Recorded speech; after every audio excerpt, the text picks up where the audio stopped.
Well, we are not quite to the pooling. We want to do now joint ownership, again with undivided interest, but this time it's going to be different royalties. Now, this is the point where this starts looking like a division order pay sheet or a deck, because you are calculating these different interests and each owner has a different royalty interest.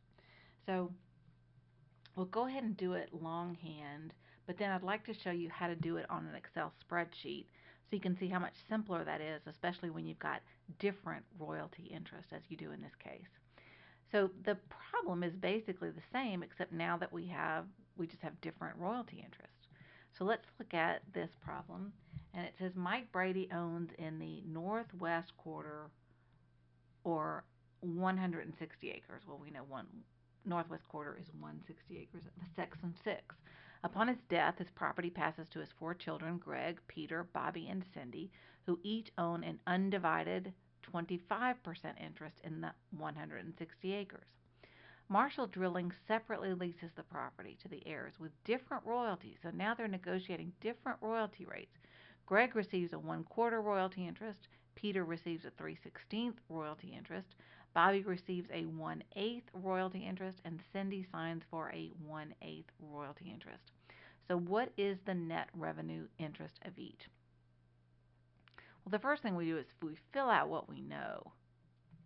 So we know that, let's say this is Greg, is going to be lessor number 1, and lessor number 2 is going to be Peter,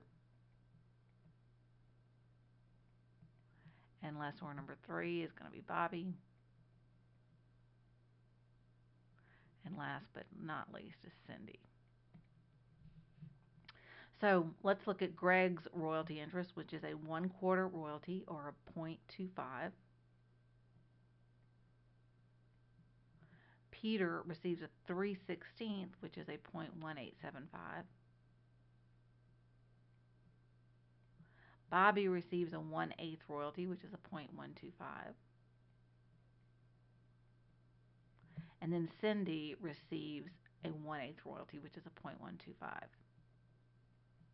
So they each own a 25% undivided interest. So we know that their mineral interest, their undivided interest, is 25%, but we're going to use the decimal, which is 0.25 for each.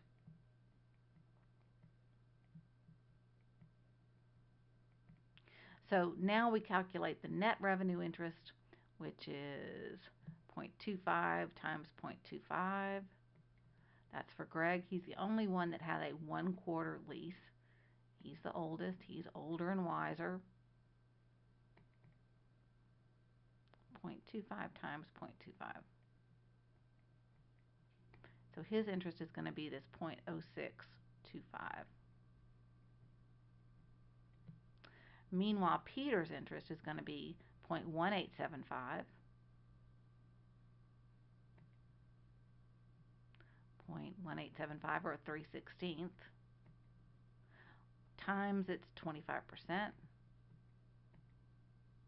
equal 0.046875. And then Bobby is going to get 1/8 royalty, and his mineral interest is 25%. So his interest is going to be 1 divided by 8 to get the 1/8 times 0.25 interest. So his interest is going to be a 0.03125. And Cindy owns the same, so her interest is also going to be a 0.03125. So that's what the different net revenue interest when you have a different royalty rate for each of them. Now, if you want to do this on an Excel spreadsheet, what you would do is you would plug in these different headings. First of all, it would be your royalty interest times your mineral interest. And then here you would have, well, I would just put in here as a text just so you know what it is, the royalty interest times the mineral interest. And I'm just going to put that right there because you can't exactly, oh, let me put the equal so y'all remember that. All right, so now I'm just going to take each of their royalty interests. Greg, you remember, had a 0.25. Bobby had a 0.1875. And Bobby had a 0.125. And then Cindy had a 0.125.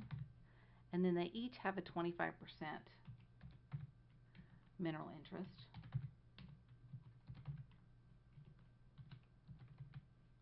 And then your formula is going to be this equal sign, and I'm just going to use my arrow keys to get the royalty interest times the mineral interest. And that's going to be that 0.0625. And then I can just take this little plus sign and drag it down, and you can see that this matches up with what our answer was. Let's see if can I get both of these on there at the same time? Might be a little tricky. But what you've got is 0.0625, 0.046875, and 2.03125s. And that's exactly what we got here. But you see how much quicker it was to do it under the Excel spreadsheet. Okay, so now let's look at a couple of other problems with this different royalty interest. And we're going to kind of learn to set up a pay sheet a little bit. So let's go on to problem number 2.